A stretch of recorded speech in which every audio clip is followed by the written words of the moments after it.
Baik, terima kasih untuk waktu dan kesempatan yang diberikan kepada saya. Saya atas nama Gitrus Isa dari kelas E ingin mempresentasikan hasil kerja saya terkait tugas media pembelajaran bahasa dan sastra. Dan pada kesempatan ini saya akan membahas mengenai makna denotasi. Jadi pertama-tama kita harus mengetahui pengertian dari makna denotasi itu sendiri. Seperti yang saya paparkan di sini.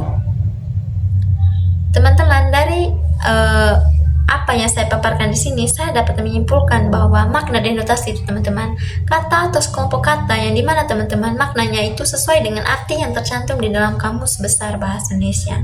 Salah satu contoh kata yang mengandung makna denotasi itu teman-teman seperti kata buku.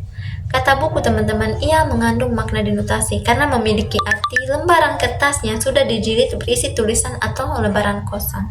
Jadi teman-teman, pada faktanya teman-teman, buku itu memang modelnya seperti itu. Ada yang sudah berisi tulisan, ada juga yang berupa lembaran kosong.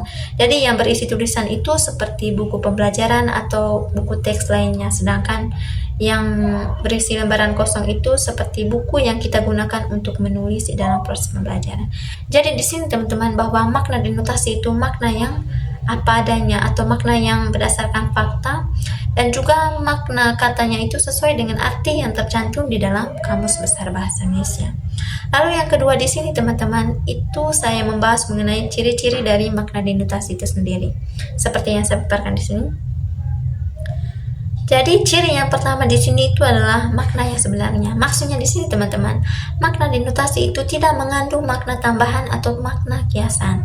Jadi kalau memang menurut Kamus Besar Bahasa Indonesia, kata buku itu memiliki arti lembaran kertas yang sudah dijilid berisi tulisan atau lembaran kosong, kita tidak dapat menguraikan maknanya itu menurut pendapat kita masing-masing atau menurut pemikiran kita masing-masing.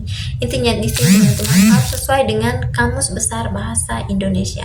Lalu yang kedua di sini teman-teman, ciri yang kedua di sini berdasarkan observasi.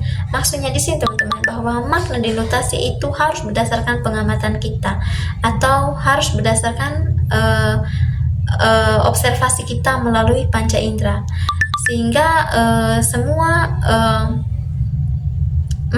maknanya tersebut dapat dipercaya. Intinya di sini teman-teman, apa yang kita lihat atau apa yang kita amati, itulah yang harus kita uraikan.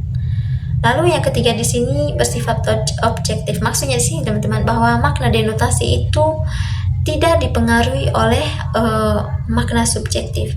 Biasanya teman-teman, makna denotasi itu teman-teman makna yang mudah dipahami oleh setiap orang.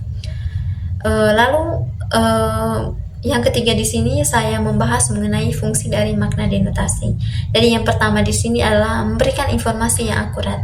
Biasanya teman-teman, makna denotasi itu memberikan informasi yang dapat dipercaya.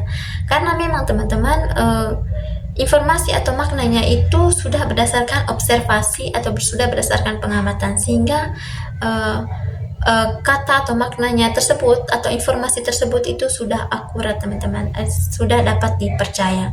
Lalu yang kedua di sini itu menghindari ambiguitas. Maksudnya di sini teman-teman, di dalam makna denotasi teman-teman, itu penjelasannya itu secara spesifik dan sangat jelas, sehingga tidak ada makna dari suatu kata yang bersifat ambigu.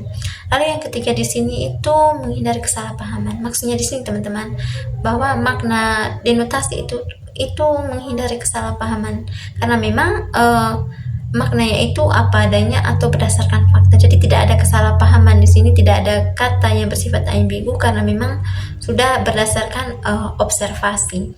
Jadi dari materi yang saya paparkan teman-teman, saya dapat menyimpulkan bahwa makna denotasi itu maknanya sebenarnya atau maknanya apa adanya, maknanya sesuai dengan Kamus Besar Bahasa Indonesia, atau maknanya itu teman-teman dapat dipercaya. Semuanya teman-teman, tidak ada intinya di sini makna denotasi itu tidak berdasarkan pengertian para ahli atau tidak berdasarkan makna konotasi. Di sini adalah makna yang apa adanya atau makna yang sebenarnya. Apa yang kita lihat itulah yang kita uraikan. Jadi sekian dari presentasi saya ucapkan terima kasih.